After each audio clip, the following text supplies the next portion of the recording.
예수선교회 설교방송 시간입니다.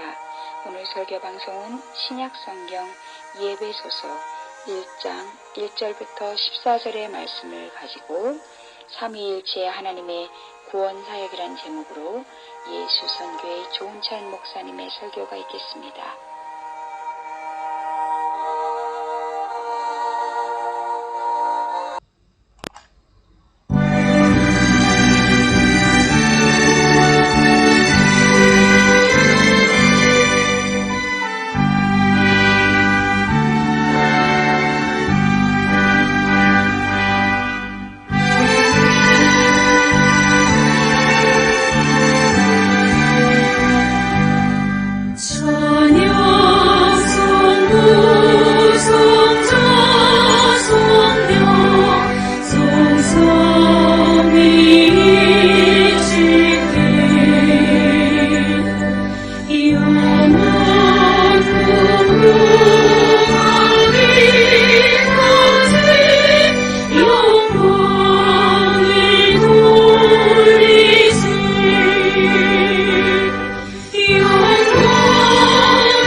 사도신경 암송하심으로 신앙 고백 드리겠습니다.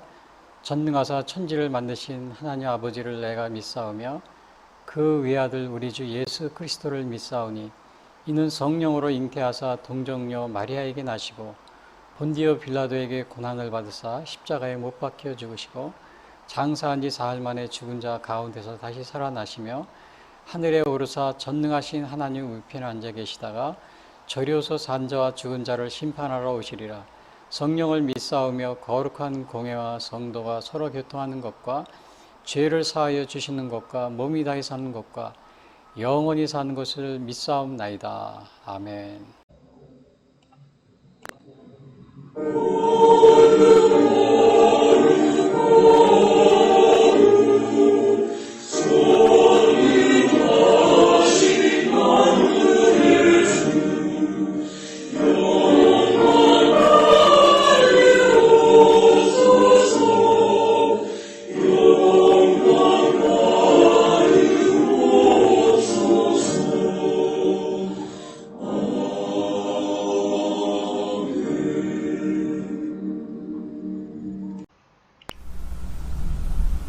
이어서 오늘 방송 설교를 위한 성경 말씀 봉독이 있겠습니다. 에베소서 1장. 하나님의 뜻으로 말미암아 그리스도 예수의 사도된 바울은 에베소에 있는 성도들과 그리스도 예수 안에 있는 신실한 자들에게 편지하노니, 하나님 우리 아버지와 주 예수 그리스도로부터 은혜와 평강이 너희에게 있을지어다. 찬송하리로다. 하나님 곧 우리 주 예수 그리스도의 아버지께서 그리스도 안에서 하늘에 속한 모든 신령한 복을 우리에게 주시되, 곧 창세전에 그리스도 안에서 우리를 택하사 우리로 사랑 안에서 그 앞에 거룩하고 흠이 없게 하시려고 그 기쁘신 뜻대로 우리를 예정하사 예수 그리스도로 말미암아 자기의 아들들이 되게 하셨으니, 이는 그가 사랑하시는 자 안에서 우리에게 거저 주시는 바 그의 은혜의 영광을 찬송하게 하려는 것이라. 우리는 그리스도 안에서 그의 은혜의 풍성함을 따라 그의 피로 말미암아 속량 곧 죄사함을 받았느니라. 이는 그가 모든 지혜와 총명을 우리에게 넘치게 하사 그 뜻의 비밀을 우리에게 알리신 것이요 그의 기뻐하심을 따라 그리스도 안에서 때가 찬 경륜을 위하여 예정하신 것이니, 하늘에 있는 것이나 땅에 있는 것이 다 그리스도 안에서 통일되게 하려 하심이라. 모든 일을 그의 뜻의 결정대로 일하시는 이의 계획을 따라 우리가 예정을 입어 그 안에서 기업이 되었으니, 이는 우리가 그리스도 안에서 전부터 바라던 그의 영광의 찬송이 되게 하려 하심이라. 그 안에서 너희도 진리의 말씀 곧 너희의 구원의 복음을 듣고 그 안에서 또한 믿어 약속의 성령으로 인치심을 받았으니, 이는 우리 기업의 보증이 되사 그 얻으신 것을 속량하시고 그의 영광을 찬송하게 하려 하심이라. 이어지는 찬양은 세상 풍파 너를 흔들어 라는 찬양입니다.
오늘 전해드릴 말씀은 신약성경 에베소서 1장 1절부터 14절 말씀 가지고 삼위일체 하나님의 구원사역이라는 제목으로 말씀드리겠습니다.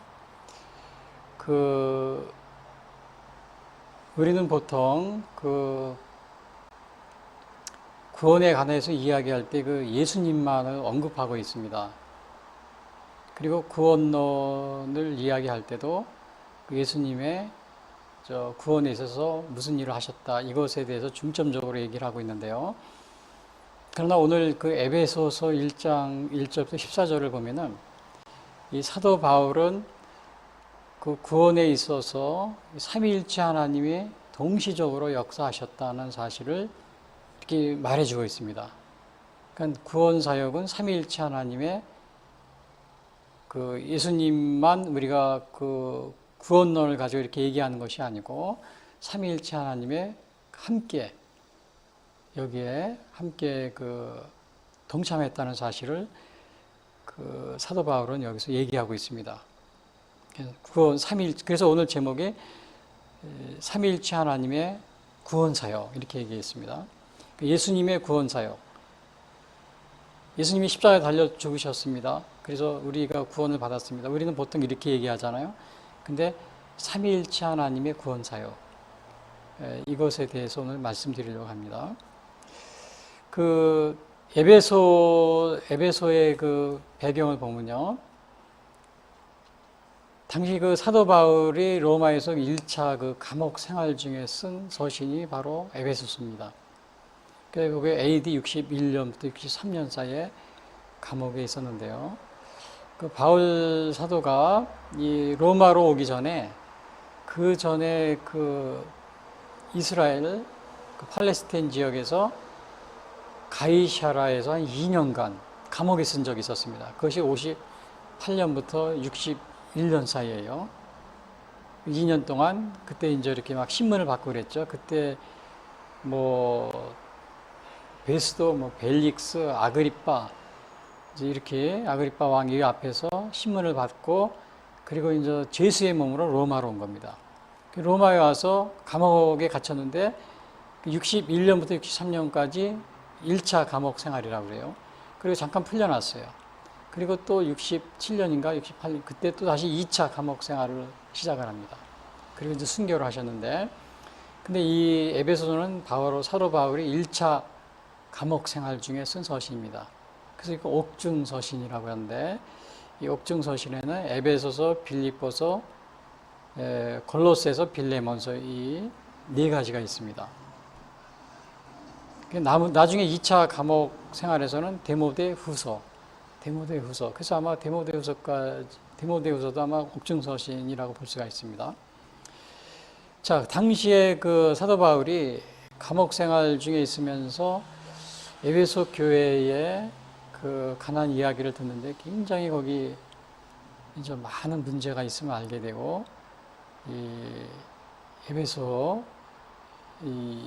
에베소서를 쓰게 되는데요. 당시에 주된 문제가 뭐냐면 율법과 복음의 문제. 그 다음에 왜냐하면 유대인들이 들어오니까는 율법을 지키려고 합니다. 할례를 지키려고 그러고. 그래서 거기에서 율법과 복음의 문제가 크게 대두되는데, 그 밑에 보면 유대인과 이방인의 관계 문제로도 이게 발전이 되고요. 또 더 나아가서 유대주의적 율법주의와 영지주의 문제가 또 크게 발생이 됩니다. 유대주의적 율법주의입니다. 사실은 우리가 반도덕주의, 또 반율법주의도 바람직한 게 아니에요. 우리가 예수님을 믿게 되면은 예수님도 율법을 폐기하지 않으셨거든요. 율법을 완성하러 오셨다고 그랬잖아요. 그래서 근데 이제 우리가 유대주의적 율법주의, 할례와 또 율법을 지켜야 우리가 구원을 받는다. 이것이 유대주의적 율법주의인데, 이러한 유대주의적 율법주의 또 영지주의 문제가 크게 당시에 에베소 교회의 문제로 대두됩니다. 그리고 또 당시에 부패한 헬라 문화가 유입이 되고요. 제가 화면에 이렇게 다 써놨죠. 화면을 보시면요. 지금까지는 제가 그냥 주로 목소리로 이렇게 방송을 했었는데, 거의 한 달 전부터는 제가 이렇게 컴퓨터 화면에 제가 이렇게 요약을 해놨습니다. 그래서 여러분들이 같이 화면을 보시면서 제 방송을 들으시면 아마 이해하기가 더 쉬울 것 같습니다. 자, 그 에베소 교회 문제가 부패한 헬라 문화가 유입이 됐다고 그랬어요. 그래서 대표적인 게 그 아데미 여신을 숭배하고요. 그리고 또 이제 이방 종교가 유행을 합니다. 근데 여기서 부패한 헬라 문학이라고 그랬는데 그것 중에 하나가 아데미 여신. 자, 이러한 것들은 굉장히 여신을 숭배하다 보니까 그 신전에서 매춘을 합니다. 여사제들이. 고린도 교회도 마찬가지였었죠. 고린도에서도요. 1000여 명의 매춘부가 있어가지고 여사제들이 매춘을 하는 겁니다. 그래서 거기에 그 경배하러 온 사람들을 상대로 한마디로 말하면 성매매하는 거죠. 오늘날로 말하면 매춘을 하는 겁니다. 신적인 의식으로 하나로요. 그러니까 이게 완전히 타락되어 있었던 겁니다. 제가 전에도 얘기했지만 우리나라도 북한에 가면은 2000년대 그 김대중 대통령 이후로 방북을 하면은 북한의 그 기쁨조라는 그 아주 고도로 이렇게 훈련된 그런 여자들이 이렇게 남쪽에서 올라온 이런 많은 종교인들 또 정치인들 이런 사람들을 상대로 기업가들 상대로 매춘을 하고 그리고 또 그 기록을 남겨가지고는 나중에 지금 어떻게 돼요? 그거를 남쪽에 와서 그 친북적인 활동을 하지 않으면 막 협박을 하는 거죠. 그래서 오늘날 북한을 다녀온 수많은 이 정치인, 종교인, 또 기업인 수많은 사람들이 그 북한이 핵무기를 쏘거나 아니면 세습 독재라고 인권을 유린하고 막 이렇게 해도 북한을 옹호하는 발언을 합니다. 계속해서. 심지어는 저 국회에서도 뭐 70여 명이 한미 훈련 하지 마라 막 이런 협정 이렇게 이것도 막 법안도 막 발의하고요. 다 이런 것들이 바로 그 대부분의 그런 거 이렇게 한 사람들 뒷조사를 해보면 대개 북한을 자주 왔다 갔다 하시는 정치인들입니다. 또 종교인들, 또 기업인들이고요. 다 그 탈북한 사람들에 의하면은 거기에 그 기쁨조 이런 매춘에 관련된 그 사람들이 고백을 하는데 보면은 탈북자들이 오늘날 남쪽에 있는 사람들이 대한민국에 있는 사람들이 많이 관련이 되어 있다. 그렇게 탈북자들이 많이 이렇게 고백을 하고 있습니다. 그러니까 여러분들 정치인들 이런 거 거기에 발목을 잡혀가지고 와가지고는 국회에서 뭐 주한미군 철수 법안 발의하고 이 국회의원 70명들이요. 70명이나 또 그 한 달 전에는 뭐 정전협정, 평화협정 훈련하지 마라 뭐 이런 거 그것도 막 발의했죠. 한 70여 명이요. 이번에도 70명이 그 사람들 가만히 보세요. 다 북한을 들락날락했던 사람이에요. 또 이거를 종교계에서도 막 찬성하고 그러는데 그 찬성하는 그 종교 지도자들도 보면은 기독교 북한을 뭐 수시로 왔다 갔다 하는 사람들입니다. 다 이거 의심스럽습니다. 그러니까 오늘날 이 에베소가 부패한 헬라 문화가 유입이 돼가지고 아데미 여신을 숭배하면서 매춘을 하고 여사제하고 또 이방 종교가 유행을 하고 당시에요. 오늘날 우리나라는 이렇게 또 이 다원주의, 종교다원주의, 그 다음에 이방 종교, 요즘에는 뭐 이슬람. 물론 이제 이슬람 같은 경우는 다 물어보면은 이슬람들이 인터뷰하고 그럽니다. 평화의 종교라고 그래요. 다 가면은 이슬람에 아주 그냥 점잖은 사람들이 인터뷰하면 다 평화의 종교라고 그래요. 근데 그 숫자가 적을 때는 평화의 종교 같아요. 그러나 숫자가 많아지면은 10,000명이 넘어가잖아요.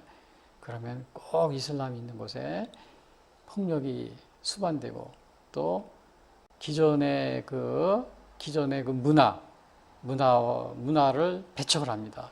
자기들만의 독특한 문화를 세우게 됩니다. 그래서 이게 굉장히 지금 유럽이 이슬람에게 포용주의로 나갔다가 완전히 지금 그냥 영국도 그렇고 유럽 전역이 다 완전히 굉장한 갈등에 쌓여 있습니다. 이 갈등 정도가요. 원래 유럽 지역의 기독교 국가였었잖아요. 완전히 이게 다 파괴되는 겁니다. 파괴돼요. 또 거기에다 이 동성애, 이 성혁명이라고 그래가지고 완전히 남성, 여성을 완전히 파괴하는 이러한 문화. 이 부패한 헬라 문화가 유입이 되니까 에베소 교회가 휘청휘청 되는 거예요. 그래서 사도 바울이 그 얘기를 듣고 이 서신을 쓴 겁니다. 감옥에서도. 그런데 이러한 부패한 헬라 문화, 또 이방 종교 이러한 것들이 오늘 대한민국에도 마찬가지로 굉장한 이게 문제로 대두하고 있습니다. 엊그제는 어느 학부모가 학생들이 배우는 교과서 또 추천 도서를 있어가지고 그걸 봤대요. 사서 봤는데 깜짝 놀라는 거예요. 그게 초등학교 학생들에게 온갖 이상한 이 성문화를 소개하고 있는데, 오늘날로 말하면 동성애 이런 거 비슷한 거죠. 그러면서 이 잘못된 페미니즘 이런 걸 통해 가지고 우리나라 여성가족부에서 추천한 도서랍니다. 거기서 또 이렇게 학생들에게 이렇게 배포하고 그러는 건데, 여성가족부 우리나라요. 자, 이 여성가족부가 뭐 하는 것인지, 이게 완전히 그 내용을 보니까 나다움이라는 걸 소개하는 책이 있는데, 여성가족부에서 이렇게 소개한 책이요. 학생들에게요. 거기 보면은 완전히 가정을 해체하는, 남자와 여자도 없습니다. 그 다음에 성은 또 자기가 결정한다, 이런 식으로 얘기하고요.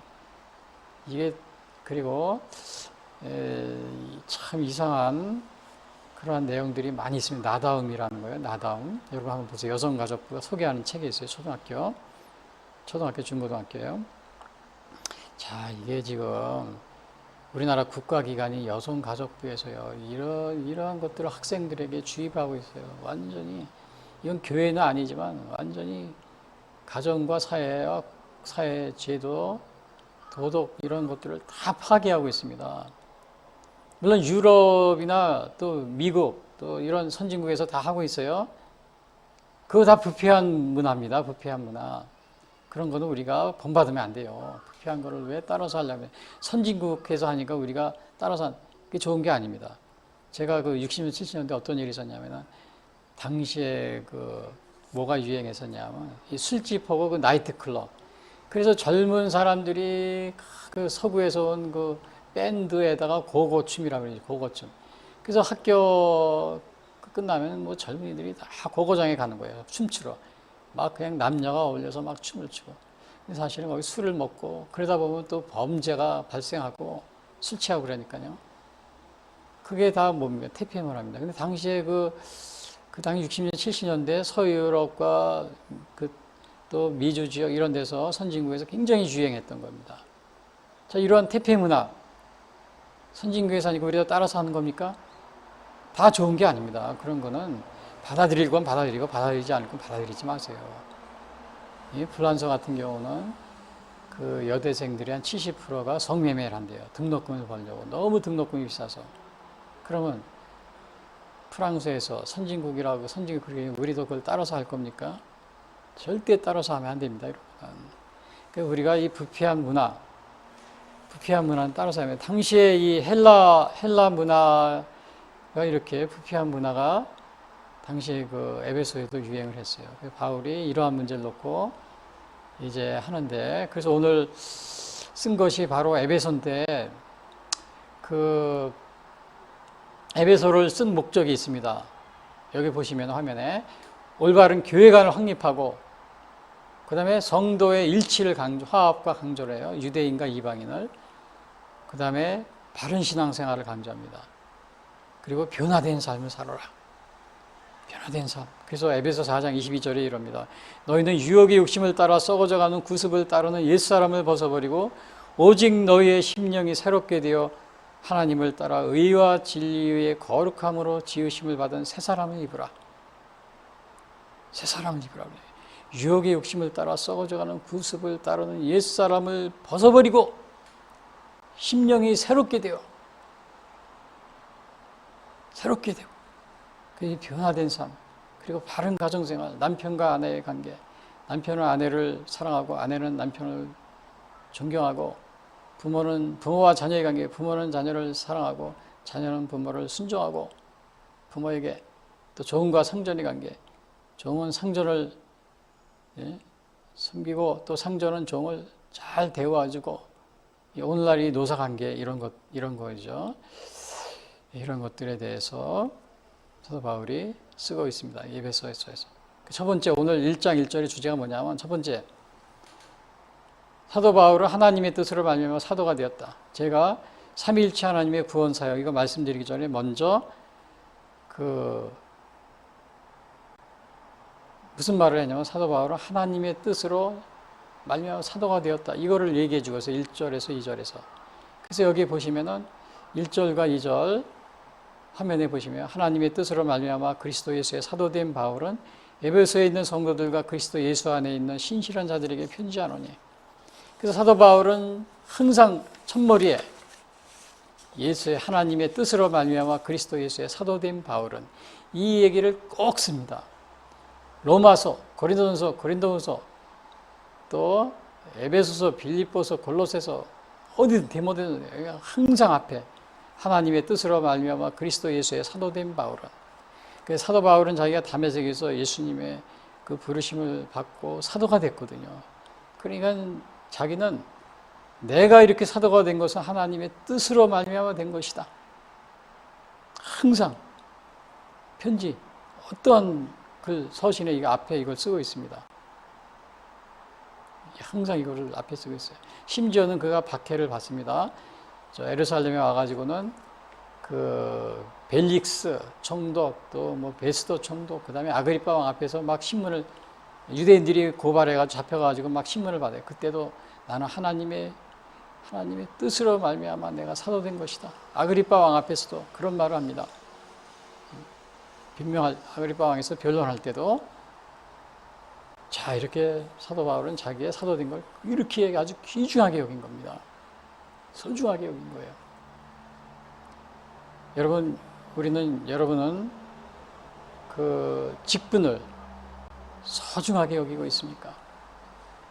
목사의 직분, 또 감독의 직분, 감리사의 직분, 감독, 뭐 회장의 직분, 그 다음에 뭐 또 있습니까? 총회장의 직분, 노회장의 직분, 또 평신도라면 장로, 권사, 집사, 성가대, 교사, 속장 이런 거 여러분 소중하게 여기고 있습니까?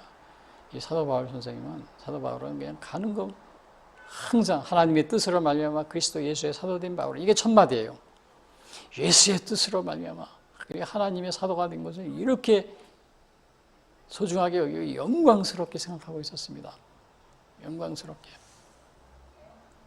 또 여기서 보니까 1절에 보니까 사도된 바울은 에베소에 있는 성도들이라고 그래요. 성도들과. 이 성도들이라는 것은 뭐예요?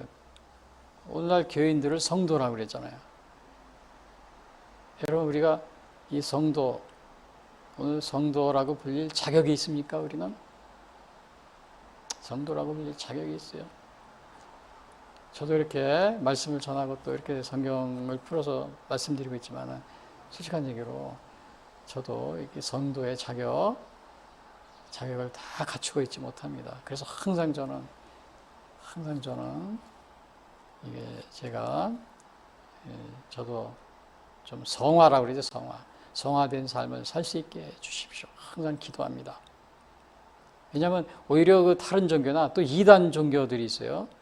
이단 종교 이런 사람들이 생활하는 거 보면 더 아주 그 윤리적으로 도덕적으로 더 생활을 잘할 경우가 있어요.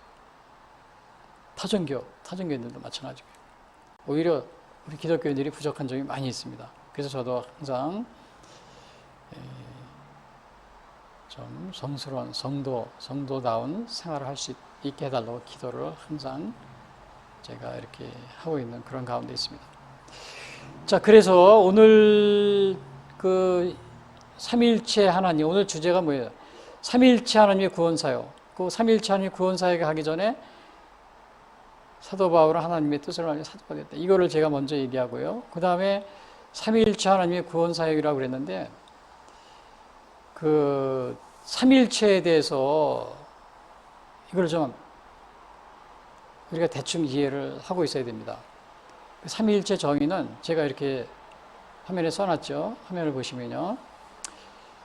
그 정의가 이렇습니다. 하나님은 성부, 성자, 성령 세의 위격을 가지며 동일한 본질을 공유하고 하나의 실체로서 존재한다. 세 가지 조건이에요. 하나님은 성부, 성자, 성령 세의 위격을 가진다. 두 번째는 동일한 본질을 공유한다. 세 번째는 하나의 실체로서 존재한다. 그래서 이거 유명한 그 조직 신학자가 있는데 그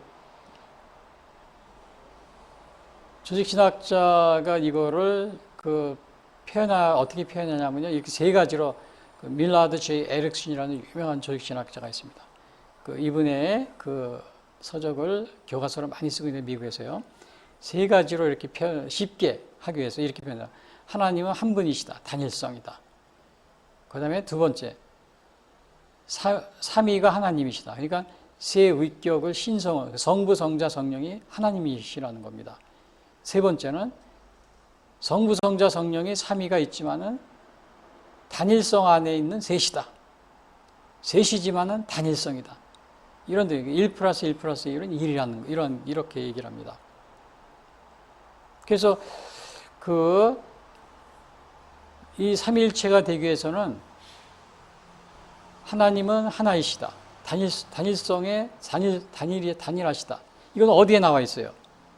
출애굽기 10장 2절. 나는 너를 애굽 땅 종되었던 집에서 인도하여낸 너의 하나님 여호와니라. 너는 나 외에는 다른 신들을 내게 두지 말지니라. 하나님은 단일하죠. 단일성이 있어요. 하나의 실체로서 존재한다는 겁니다.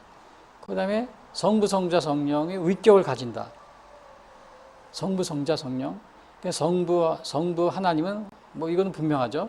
그 다음에 성자 예수님이 하나님이시다. 이거 이해하기가 쉽지 않죠. 대부분의 여기서 예수님은 아들이다. 하나님이 아니다. 이게 거기서 나온 이단이 많이 있습니다. 예수님은 피조물이다.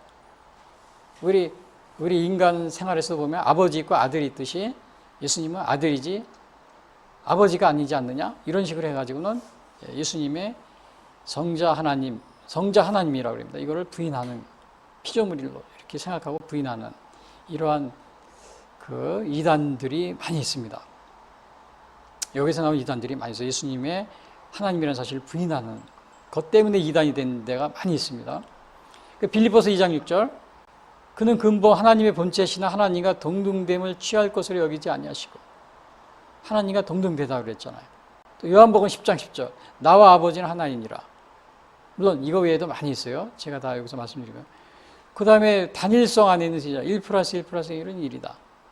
이건 제가 쓴 것이 아니고 에릭슨이라는 유명한 미국의 조직신학자가 쓴 거를 제가 요약을 해놓은 겁니다. 그래서 이 삼위가 하나의 실체로서 존재한다는 겁니다. 위에 삼위일체 정의와 하나의 실체로 존재한다. 그러니까 1 플러스 1 플러스 1은 1이다. 하나의 실체로 존재한다. 단일성 안에 있는 셋이다. 이렇게 얘기하는 거죠. 오늘날은 이 삼위일체를 믿지 않기 때문에 이단이 된 그러한 기독교라고 그러는데 많은 이단이 있어요. 대부분이가 몰몬교, 안식교, 또 여호와 증인, 또 우리나라 통일교, 그리고 또 다른 심지어는 자신이 재림주다 그래가지고 안상홍 증인의 신천지 이런 이름이 많이 있죠. JMS 이렇게 해요. 자, 그런데 제가 다 여기서 자세히 말씀드릴 수 없고, 아무튼 이러한 이단들은 대개 삼위일체에 대해서 올바르게 이해하지 못함으로 생긴 이단들입니다.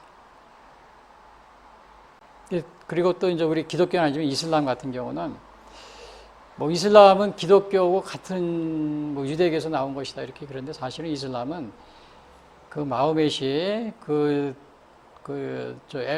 저 동쪽에 서쪽에서 오는 상인들을 만나고서 자기가 신전에서 관리하고 있었습니다. 자기들이 믿는 토속 종교가 있었어요. 그 토속의 신전을 관리하면서 그 유대인들이 장사하는 사람들이 지나가는 얘기를 많이 듣다가 거기에서 유대교고 또 자기들이 믿는 토속신 이런 거를 합해가지고 여러 가지 종교를 합쳐가지고 만든 것이 이슬람입니다.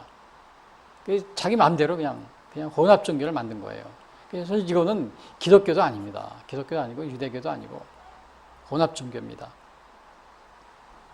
우리나라 토속 종교에도 뭐 유교, 불교, 뭐 선교 이렇게 합쳐가지고 만든 토속 종교도 있잖아요. 우리나라에 그런 식이죠. 근데 이것을 마치 기독교하고 유사 종교로 이렇게 보고 있는데 그 이슬람에서는 예수님을 마호멧이 더 위대한 선지자로 보고 예수님이 하나님의 아들이 아닌 그 하나의 선지자로 보고 있어요. 피조물로 보고 있는 거예요. 그래서 이슬람은 완전히 우리 기독교 유사 종교도 아닙니다. 많은 그 안 믿는 사람들이 기독교 유사 종교를 이렇게 보는데 전혀 다른. 마호멧이 예수님보다 훨씬 그 월등한, 굉장히 더 월등한 그러한 존재, 신의 대리자로 이렇게 보고 있는 게 이슬람입니다. 완전히 혼합 종교죠. 자, 그래서 이러한 그 삼위일체에 대한 우리가 이해를 먼저 가지고 있어야 되는데요. 우리가 먼저 첫 번째 주제는 뭐였어요? 사도 바울은 하나님의 뜻으로 말미암아 사도가 되었다. 이거를 얘기했다고 그랬죠. 그리고 이제 본론에 들어가서 오늘 말하려고 하는 게 뭐예요? 삼위일체 하나님의 구원사. 이걸 본격적으로 제가 말씀드리는데 첫 번째 보면은 어떤 게 있냐면요. 구원 사역에 있어서 성부 하나님의 역할. 그러니까 우리가 구원론 그러면 예수님에 대해서 주로 얘기하잖아요. 근데 이 구원 사역에 있어서 성부 하나님, 성자 예수님, 그다음에 성령님이 동시에 같이 역사했다는 사실입니다. 이것을 사도 바울이 오늘 에베소서 1장에서 얘기하고 있어요. 그래서 구원 사역에서 성부 하나님의 역할에 대해서 얘기하고 있는데 이것이 바로 하나님이 주권적으로 선택하셨다. 하나님이 주권적으로 선택하셨다. 이거를 얘기하고 있어요. 그래서 3절에서 6절에 보면요. 제가 다 읽어드리지 못하는데 그 중요한 부분만 제가 말씀드리면은 찬송하리로다 하나님 3절이요. 화면 보시면요. 그 우리 주 예수 그리스도의 아버지께서 그리스도 안에서 하늘에 속한 모든 신령한 복을 우리에게 주시되 그 창세전에 그리스도 안에서 우리를 택하사 우리로 사랑 안에서 그 앞에 거룩하고 흠이 없게 하시려고. 그러니까 여기서는 이제 구원 사역에 있어서 그 성부 하나님의 역할이라는 겁니다. 예수님의 역할이 아니고 성부 하나님의 역할. 그래서 잘 보세요. 예수 그리스도의 아버지께서 그랬잖아요. 3절에요. 그리고 창세전에 그리스도 안에서 우리를 택하사. 이것은 하나님이 하신 일입니다. 택하신 거예요. 하나님이 하신 일이에요. 물론 그 뒤에 5절, 6절에도 보면은 그 기쁘신 뜻도 우리를 예정하사 예수 그리스도로 말미암아 자기 아들들이 되게 하셨으니 이것은 다 하나님이 하신 일이에요. 그냥 창세전에 우리를 택하시고 예수님을 통해서요. 그 앞에 거룩하고 흠명. 이것은 하나님이 하신 일이라는 거죠. 그래서 뭐라고 그랬어요? 구원 사역에서 성부 하나님의 역할이 뭐예요? 하나님이 주권적으로 선택하셨다. 여기 보면은 4절 보시면은 곧 창세전에 그리스도 안에서 우리를 택하사 그랬잖아요. 우리를 택하사. 그러니까 이것은 언제 택하신 거예요? 창세전에. 그러니까 이 세상이 창조되기 전부터 이미 우리를 택하셨다는 겁니다. 여러분 이해가 됩니까? 안 믿으신 분은 이해가 안 되고요. 그러나 믿는 저도 지금 가만히 생각해 보니까 내가 예수님을 믿은 것이 이것이 하나님의 창세 전부터 하나님의 섭리 안에 있었구나. 이런 걸 제가 느끼게 됩니다. 이걸 느끼게. 그러니까 믿지 않는 사람들은 이 예정론이라고 그래요. 예정을 믿을 수가 없어요. 그러나 이미 하나님의 자녀가 된 사람, 또 예수님을 믿게 된 사람들, 기독교인이라고 그러죠. 이런 분들은 이미 가만히 생각해 보면 이것이 이해가 됩니다. 창세 전부터 하나님이 창세 전에 그리스도 안에서 우리를 택하사. 이 말이 이해가 됩니다. 그래서 예정론은 믿지 않는 사람들을 위해서 있는 것이 아니고 믿는 사람들이 그 자기를 돌아볼 때 깨닫게 되는 것이 바로 예정론입니다. 그래서 깨닫게 됩니다. 그것을 하나님이 나를 택하셨구나. 이거를 깨닫게 돼요. 알게 돼요. 그 예정의 때는 창세전이죠. 왜? 우리를 거룩하고 흠이 없게 하시려고. 자, 이런 것들은 제가 이제 나중에도 설명하겠지만요. 그 예수님의 그 구약에도 보면 속죄제라는 게 있어요. 이것은 그 양이나 소, 염소를 잡아가지고 그 피를 뿌립니다. 그리고 흠 없는 양입니다. 그것도 흠 없는 양을 제단에 바칩니다. 그 우리의 죄를 속죄하는. 그래서 하나님 앞에 우리가 거룩하고 흠이 없게 서게 하려고 하는 그런 의미를 가지고 있는 겁니다. 그래서 오늘 그 다음에 창조전에 우리를 택했다. 이거는 물론 예정에 관련되는 건데 5절에도 또 그것이 또 얘기가 같은 얘기를 하고 있어요. 여기 보시면은 5절이요. 그 기쁘신 뜻대로 우리를 예정하사 예수 그리스도로 말미암아 자기의 아들들이 되게 하셨으니. 예정하사 기쁘신 뜻대로. 그러니까 이것도 뭐를 말하고 있어요? 하나님이 우리를 창세전에 이미 예정했다. 이러한 것을 얘기하고 있습니다. 근데요, 우리가 여기서 이제 중요한 이렇게 예정론에 대한 또 많은 오늘날 뭐 장로교인들은 뭐 예정론을 믿고 감리교인들은 예정론을 믿지 않는다. 알미니안주의, 복음지적 알미니안 그런 것을 따르고 있다. 뭐 우리가 다 얘기를 하고 있잖아요. 근데 전체적으로 보면 오늘 여기에 에베소서의 이 말씀은 예정론을 분명히 얘기하고 있죠. 예정론을. 그리고 성경을 전체적으로 이렇게 다 볼 때는 그 예정론에 굉장히 가깝습니다. 예정론에 전체적으로. 물론 이제 아르미니안 또 감리교 계통에서 복음주의자 아르미니안에서는 주장하는 나름대로의 또 예정론을 거부하는 그러한 그 아주 합당한 또 성경 구절이 많이 있습니다. 그래서 우리가 뭐 이것이 옳다 저것이 옳다 이렇게 확정적으로 하기가 쉽지가 않습니다. 그런데요, 대개 그 아르미니안 감리교 계통에서 예정론을 아주 반대하는 주요한 이유가 뭐냐면은 예정론을 믿으면 이미 구원받은 사람이 정해져 있다. 그러니까 우리가 선교나 전도가 필요 없다. 살 필요가 없다. 그렇기 때문에 예정론은 절대로 불가능하다. 예정론은 믿지 않는다. 예정론은 불가능하다. 옳지 않은 것이다. 이렇게 얘기하는 것이 대부분입니다. 근데 여러분, 감리교인이라고 해서 꼭 그렇게 얘기할 필요는 없다고 봅니다. 왜냐하면요. 자, 하나님이 누구는 선택하고 누구는 예정하고 누구는 예정하지 않았다. 누구는 구원받고 구원받지 못할 사람을 예정하시다. 우리가 알 수 있습니까? 없습니까? 전혀 모릅니다. 그리고 우리는 알 수가 없기 때문에 우리에게 주어진 선교하고 전도하고 그거를 열심히 하면 됩니다. 그래서 감리교인들이 그것 때문에 예정론이 잘못된 것이야. 이렇게 할 필요가 없다는 겁니다. 선교나 전도를 할 수 없기 때문에 예정론은 잘못된 것이다. 이렇게 할 필요가 없다는 거죠. 왜냐하면 우리는 모릅니다. 실제로 예정론을 믿는 장로교인이라 하더라도 누가 예정론을 전도할 때 누가 예정을 받았고 또 누가 선택을 받지 못하고 이걸 모르잖아요. 결국 예정론을 믿고 예정론을 믿지 않고 우리가 열심히 우리는 알 수 없기 때문에 선교하고 전도하면 됩니다.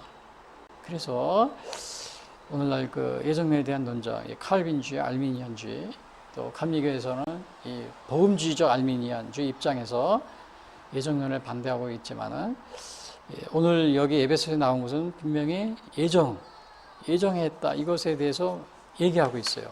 그리고 성경의 그 전체적인 면에서 볼 때는 그 예정하셨다는 그러한 뜻이 굉장히 많이 나타나고 있습니다. 그리고 믿지 않는 사람들은 예정론을 믿을 수가 없어요. 그러나 우리가 믿는 사람들의 신앙 고백을 하고 볼 때는 어떻게 말이 자연히 나오냐면은 하나님께서 정말 창세전부터 우리를 예정하시는 거, 선택하시고 불러주신 것 같아. 다 누구든지 그런 식으로 고백을 합니다. 예? 그래서 여기서 5절에 보면 그 기쁘신 뜻대로 우리를 예정하사. 근데 예정하는데 그 언제부터? 4절에 곧 창세전에 그리스도 안에서 우리를 택하사. 이러한 고백이 다 자연히 나오게 돼요. 그래서 우리 아르미니안주의 감리교인이라 해서 꼭 예정론을 무작정 부인할 필요는 없다고 이렇게 봅니다. 예정론에 대해서 너무 여기에 너무 센시티브라고 그러죠. 그렇게 반응할 필요는 없다고 봅니다. 여기 분명히 오늘 여기 에베소서 예정에 대해서 이렇게 말하고 있어요. 그리고 그러니까 이렇게 하나님께서는 그 구원 사역에 있어서 어떤 역할을 하신 거예요? 구원 사역에서 성부하는 역할이 뭐예요? 하나님이 주권적으로 선택하신 겁니다. 창세 전부터 하나님이, 사도 바울이 이것을 얘기하고 있어요. 하나님이 주권적으로 선택하셨다. 그리고 예수님의 역할은 뭐예요? 구원 사역에 있어서 성자 예수님의 역할은 뭐예요? 예수님은 구속의 은혜, 죄 사함을 베풀어 주셨다. 이것을 얘기하고 있어요. 그것이 에베소서 7절에 이렇게 1장 7절에 이렇게 얘기하고 있습니다. 우리는 그리스도 안에서 그의 은혜의 풍성함을 따라 그의 피로 말미암아 속량고 죄 사함을 받았느니라. 이는 그가 모든 지혜와 총명을 우리에게 넘치게 하사. 자, 여기에서 우리가 그 7절에 중요한 건 7절입니다. 핵심이 7절에 있어요. 우리는 그리스도 안에서 그의 은혜의 풍성함을 따라 그의 피로 말미암아 속량고 죄 사함을 받았느니라. 이것이 오늘 구원론의 여기 핵심이 여기에 다 있습니다. 구속, 이걸 구속이라고 그래요. 그래서 그 제목을 뭐라고 그랬어요? 구원사역에서 성자 예수님의 역할, 예수님은 구속의 은혜를 베풀어요. 구속. 이 구속의 은혜라는 것은 7절에 나와 있습니다. 우리는 그리스도 안에서 그의 은혜의 풍성함을 따라 그의 피로 말미암아 속량, 곧 제사함을 받았느니라. 속량 받았다. 제사함. 여기서 구속이라는 것은 구속받았다는 거예요. 구속. 이것은 뭐냐면요, 구원받았다 이런 뜻입니다. 근데 이 구속이라는 것은 당시에 어떤 풍습이 있었냐면, 노예가 있으면은 노예들의 몸값을 지불한답니다. 지불하면은 그 노예가 자유를 얻게 되고 해방이 되는 거죠. 그래서 그것을 구속이라고 이렇게 얘기를 했다고 그럽니다. 근데 오늘날 여기 그것과 동일한 의미로 이 구속, 제사함, 우리는 죄의 노예가 되어 있었습니다. 죄의 노예. 예수님이 그 값을 십자가 위에서 그 값을 치르신 겁니다.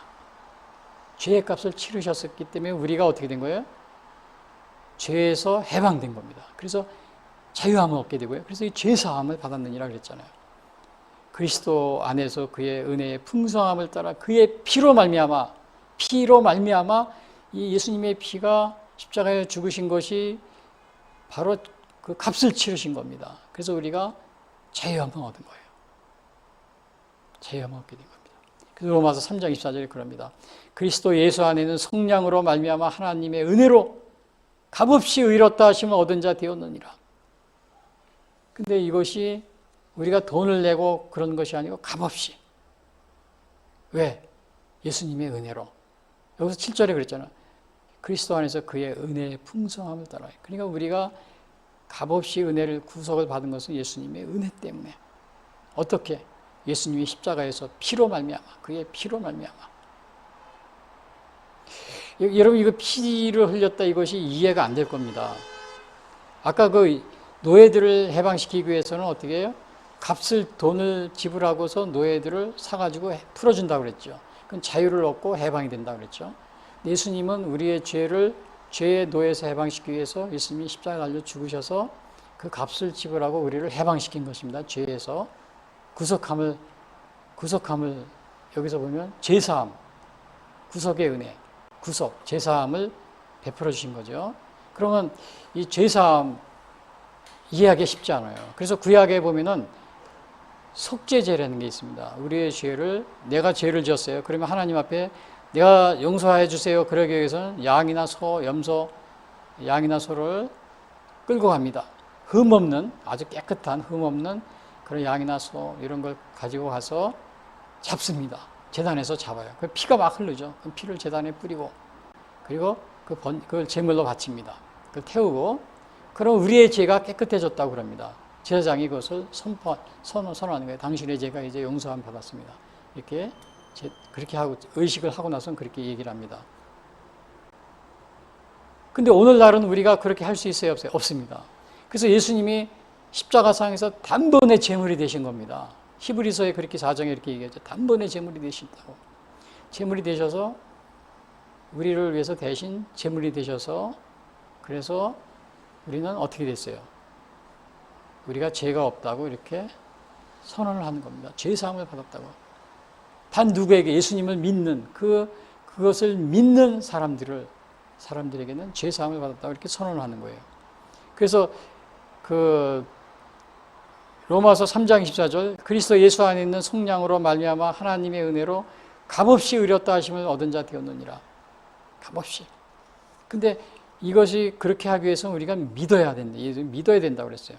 이 믿어야 된다는 말이 어디에 우리가 설명이 여러분 또 이해가 안 되시겠는데 민수기에 보면 이런 말이 있어요.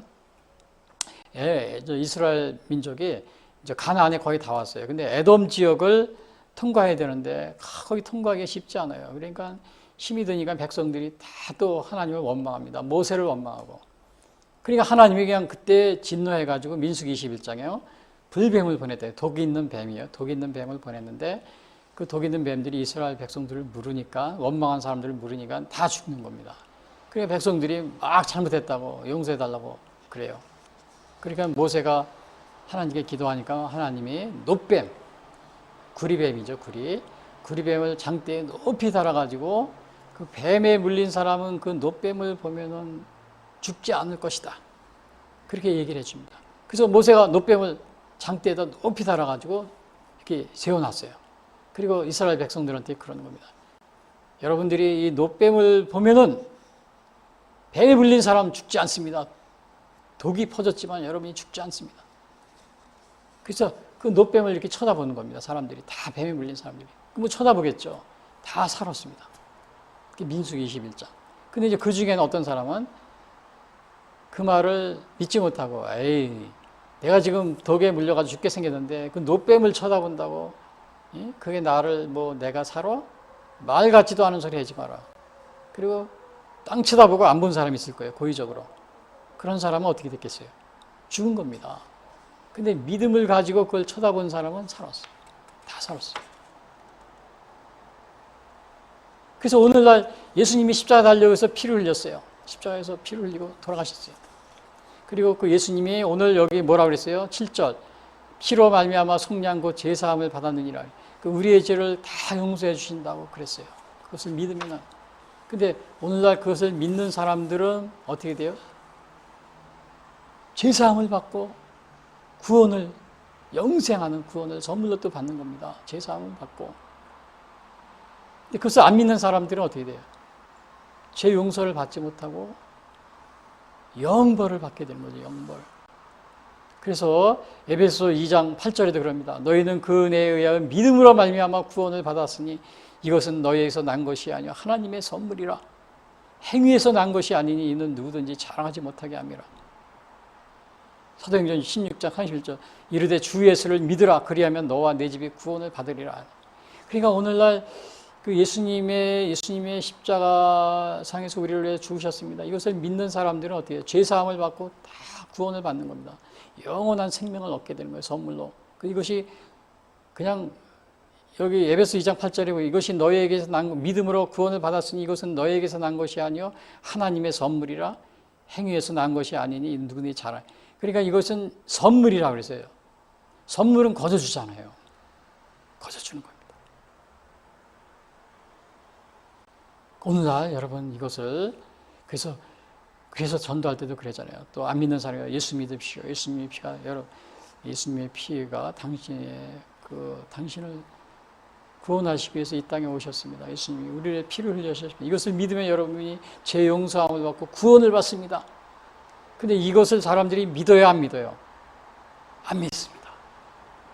10년, 20년, 30년, 40년, 50년, 60년 한갑이 돼도 안 믿습니다.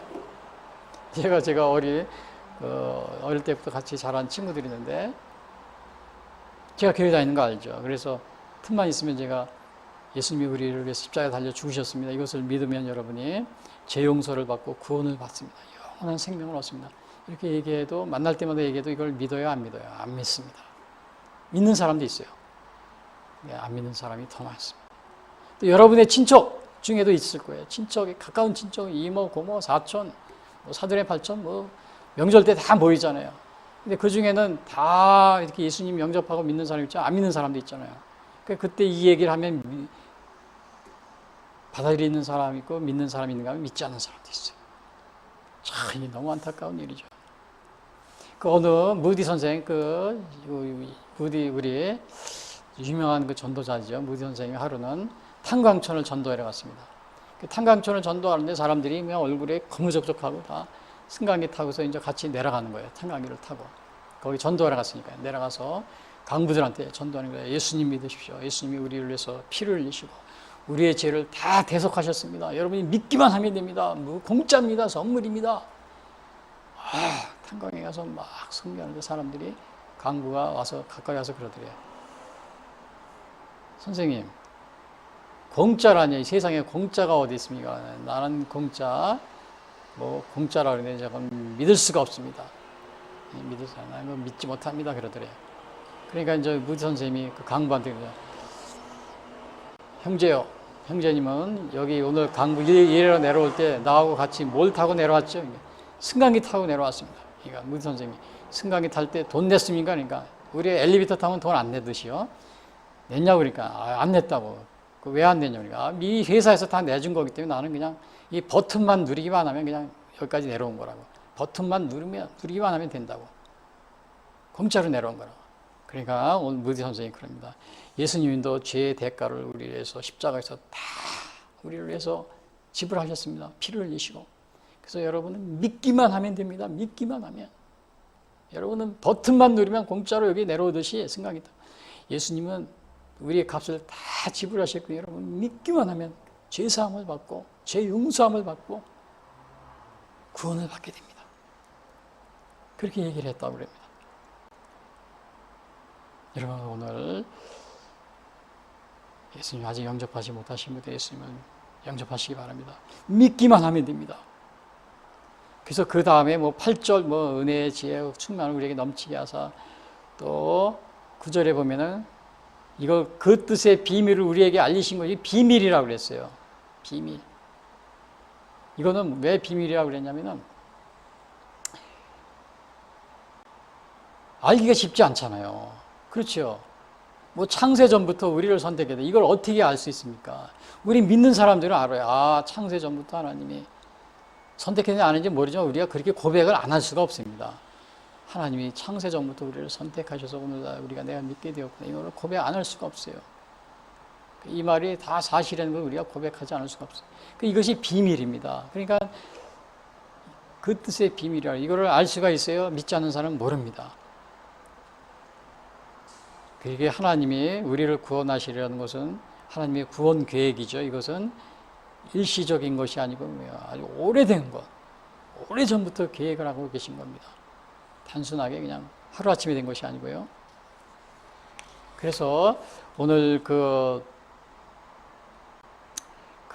여기서 보면은 12절에 보면은 또 마지막에 보면 제가 다 설명하기는 다 어렵고요. 12절에 보면 이런 말이 있어요. 이는 우리가 그리스도 안에서 전부터 바라던 그의 영광의 찬송이 되게 하려 하심이라.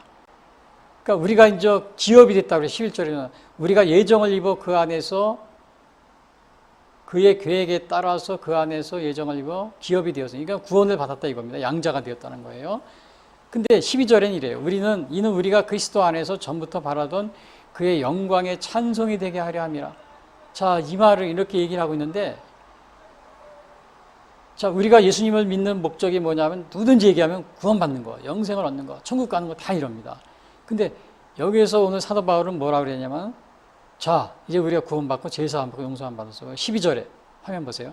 이는 우리가 그리스도 안에서 전부터 바라던 그의 영광의 찬송이 되게 하려 함이라. 자, 우리의 최종 구원의 목적이 뭐냐? 천국 가는 거.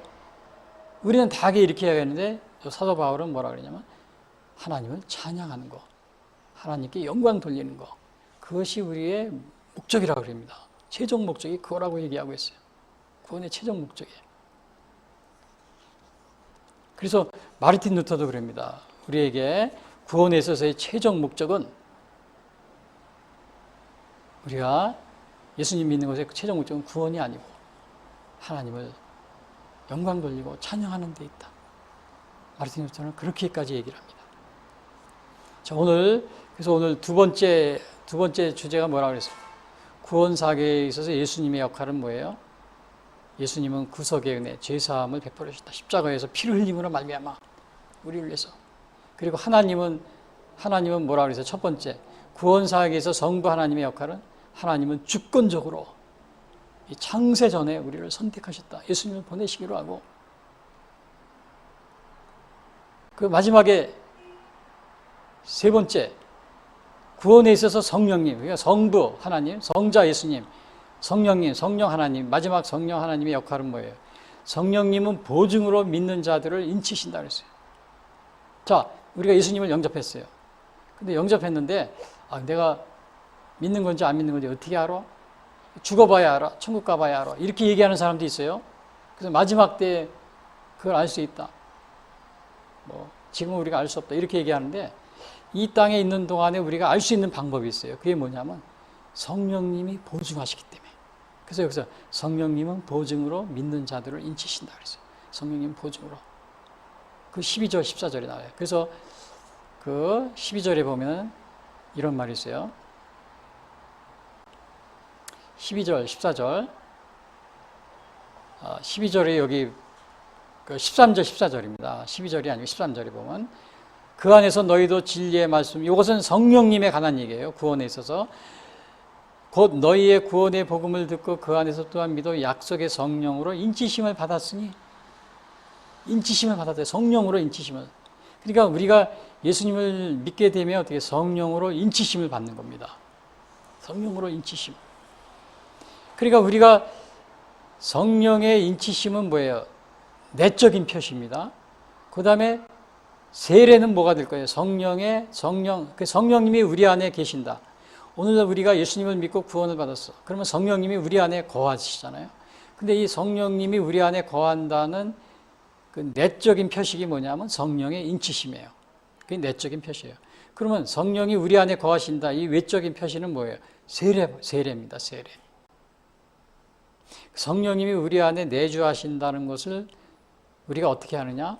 성령의 인치심이 있기 때문에 우리가 알 수 있어요. 성령님이 우리에게 보증이 되셔요. 우리가 세례를 받고,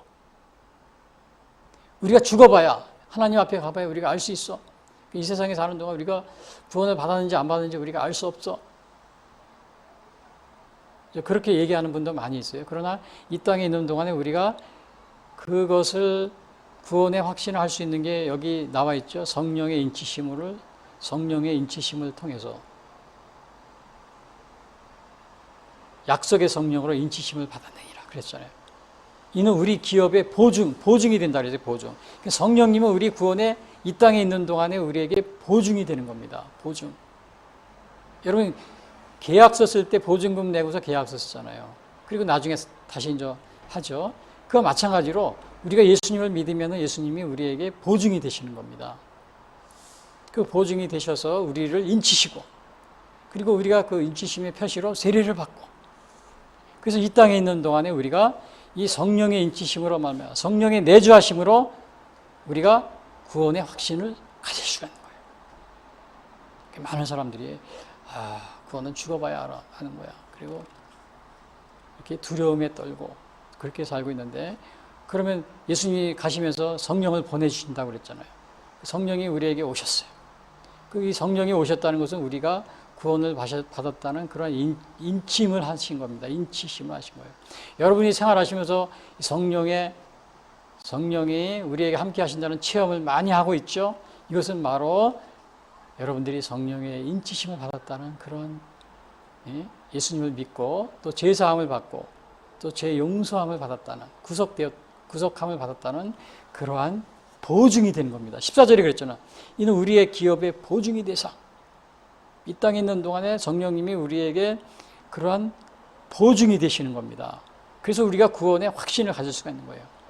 그래서 우리가 구원을 이렇게 삼위일체적으로 이해하게 되면은 성령님까지도 구원 사역에 있어서 뭐예요? 구원에서 성령님의 역할이 뭐예요? 성령님 보증으로 믿는 자들을 인치신다. 우리를 인치셨기 때문에 또 우리가 그러한 신앙생활 중에 그러한 인치심을 우리가 많은 체험을 하잖아요. 그렇기 때문에 확신을 갖는 겁니다. 이 땅에서도 구원의 확신을 갖고 살아가는 거예요. 용기를 가지고 희망을 잃지 않고 살아가는 거예요. 만약에 이런 구원의 확신이 없다면 이 땅에서 죽어봐야 알아, 천국 가봐야, 하나님 앞에 가봐야, 그렇게 된다면 우리가 어떻게 생활해요? 항상 두려움 속에, 기쁨도 없이 두려움 가운데 살게 되죠. 그러나 우리 믿는 자는 이 땅에서 예수님 구원의 확신을 가지고 죄 용서함, 죄 사함의 확신을 가지고 살아가잖아요. 그거는 왜 그러냐? 구원 사역에 있어서 성령님의 역할을 우리가 깨닫지 못한 사람은 성령의 인치심의 역할, 이것을 깨닫지 못한 사람, 이것을 성령님을 체험하지 못한 사람은 바로 그렇게 생각할 수밖에 없습니다. 오늘 많은 신학자들도 이 구원에 있어서 성령님의 인치심의 역할을 간과하기 때문에 이 땅에서의 우리가 성령의 구원의 확신 이런 거에 대해서 굉장히 뭐라 그러나 주저하고, 그래서 뭐 이중 구원론 뭐 이런 걸 주장하고 그런 분들이 많이 있어요. 우리의 최종 구원은 심판 때 확정이다. 물론 심판 때 우리에게 그런 구원에 우리가 이제 결정이 됩니다. 그러나 이 땅에 있는 동안에도 바로 이 성령님이 보증하시기 때문에, 성령님이 보증하신다는 사실. 그래서 로마서 8장 16절에도 그럽니다. 성령이 친히 우리의 영과 더불어 우리가 하나님의 자녀인 것을 증언하시니, 이 땅에서 우리가 성령님이 증언하신 자녀인 것을, 천국 가서 물론 하나님 앞에서 우리가 최종적으로 하나님 앞에서 자녀인 것을 확증하지만은 이 땅에서도 성령님을 통해서, 성령이 로마서 8장 16절, 성령이 친히 우리의 영과 더불어 우리가 하나님의 자녀인 것을 증언하느냐. 고린도후서 1장 22절, 그가 또한 우리에게 인치시고 보증으로 우리 마음에 성령을 주셨느니라. 이미 이 땅에서 성령으로 인치시고 보증하셨다고 그랬습니다. 그래서 여러분들은 예수님을 믿고 이 땅에서 구원의 확신을 가지고, 그리고 기쁨을 가지고, 희망을 가지고 우리가 살아갈 수가 있는 겁니다. 그래서 오늘날 그런 어떤 일부 신학자 중에서는 이중구원 이렇게 해가지고 이 땅에서 우리의 구원의 확신을 가져서는 안 된다. 천국에 이 땅에 죽어봐야 한다. 이런 식으로 얘기하시는 그 많은 구원론을 뭐 시라보, 시브리어, 원문을 가지고 막 연구하시는데, 그분들의 가장 큰 치명적인 결정이 뭐냐면은, 빠뜨린 게 뭐냐면 이 구원에 있어서의 삼위일체 하나님의 역할, 이거를 이해를 못하기 때문에 그런 겁니다. 여기 마치 특별히 여기서 구원에 있어서 하나님도 역할했죠. 예수님도 그랬죠. 그 다음에 성령님도 역할을 하셨죠. 특히 성령님의 역할은 인치시는 겁니다. 보증하시고. 그래서 로마서 8장 16절, 성령이 친히 우리의 영과 더불어 우리가 하나님의 자녀인 것을 증언하시나니, 자녀인 것을 증언한다고 그랬어요. 보증이 된다고 그랬어요. 고린도서 1장 20절, 그가 또한 우리에게 인치시고 보증으로 우리 마음에 성령을 주셨느니라. 보증하신 겁니다. 그래서 우리가 구원의 확신을 가지고 이 땅에 있는 동안에 여러분이 살아갈 수가 있습니다. 또 이렇게 얘기하니까 뭐 구원파 뭐 이런 그런 거 여러 번, 또 구원파 같은 경우는 그런 게 아니냐 이렇게 또 뭐 그렇게 또 오해하실 분인데, 구원파 그런 건 전혀 관련이 없습니다. 구원파는 물론 제가 여기서 다 시간적으로 말씀드렸었지만 그거에 대해서 여러분이 기독교 방송이나 이단 이런 사이트에서 많이 유튜브에서 방영하고 있으니 그런 걸 여러분 참조하시기 바랍니다. 그리고 마지막 결론적으로 말씀드리면은, 자, 사도 바울은 하나님의 뜻으로 말미암아 사도가 되었다. 이제 우선 서론적으로 얘기하고 있고요. 그 다음에 이제 구원에 있어서 이 삼위일체 하나님의 역할, 오늘 에베소서 얘기한 게 뭐냐? 첫 번째, 구원 사역에서 성부 하나님의 역할을 하셨다. 어떤 역할을 하셨냐? 하나님이 주권적으로 선택하시고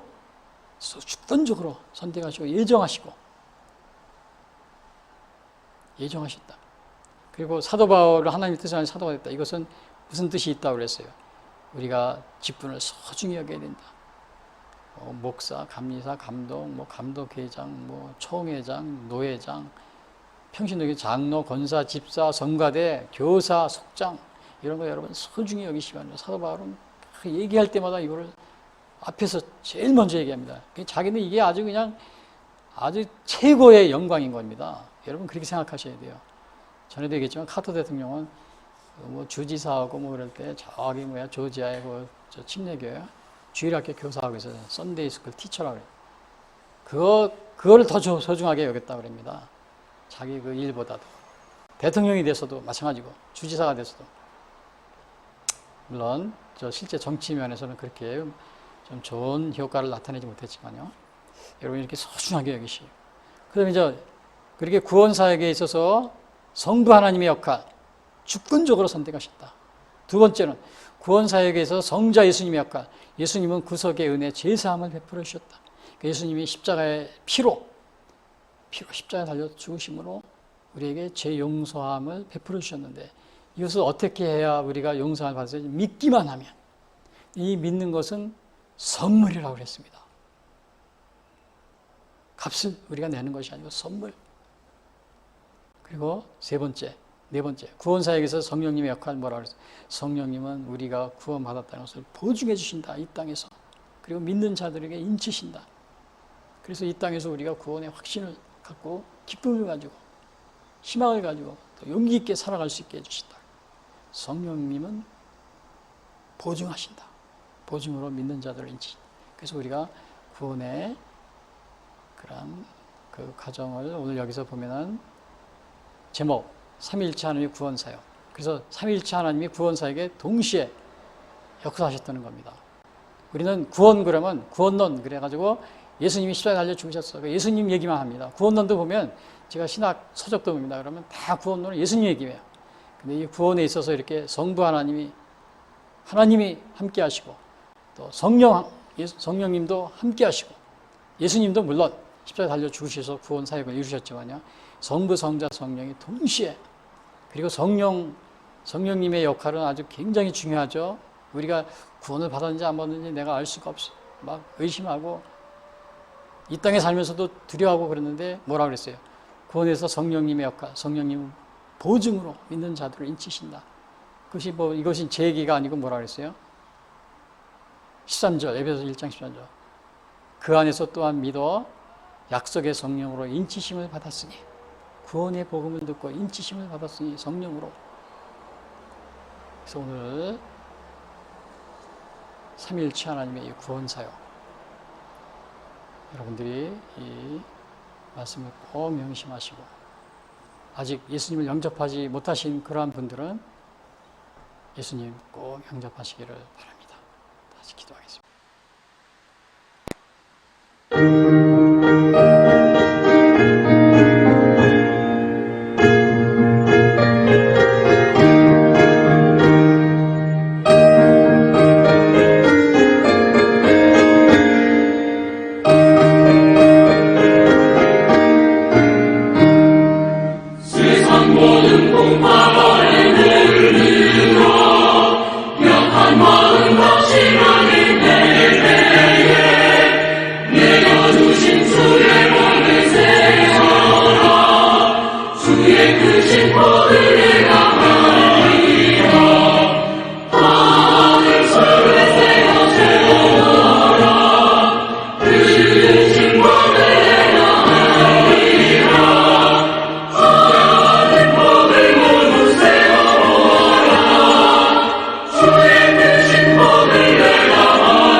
십자가를 등에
지금까지 예수 선교의 설교 방송을 시청해 주신 분들께 감사를 드립니다.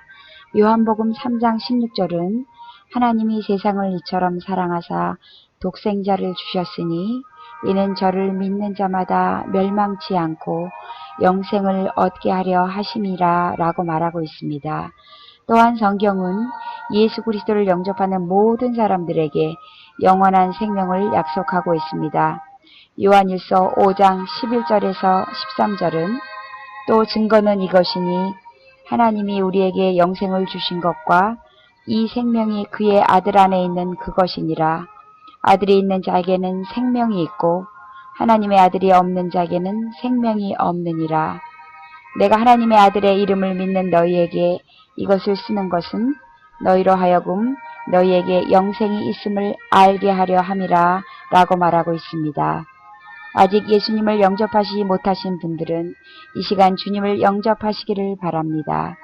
이 방송을 들으시고 기독교 신앙에 대하여 더 알기를 원하시는 분들은 예수 선교회 홈페이지 www.missionchrist21sd.com으로 방문해 주십시오.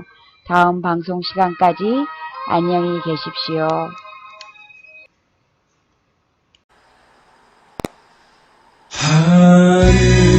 하늘에 계신 아버지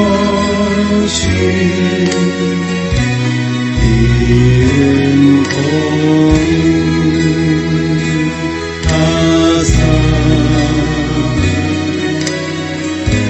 주님 나라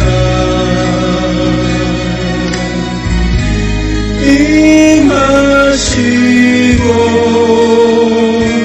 뜻이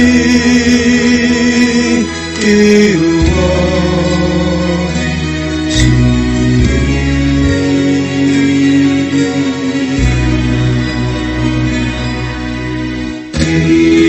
일용할 양식 주시고 우리들의 큰 죄 다 용서하옵시고 또 시험에 들게 마시고 악에서 구원하소서. 대개 주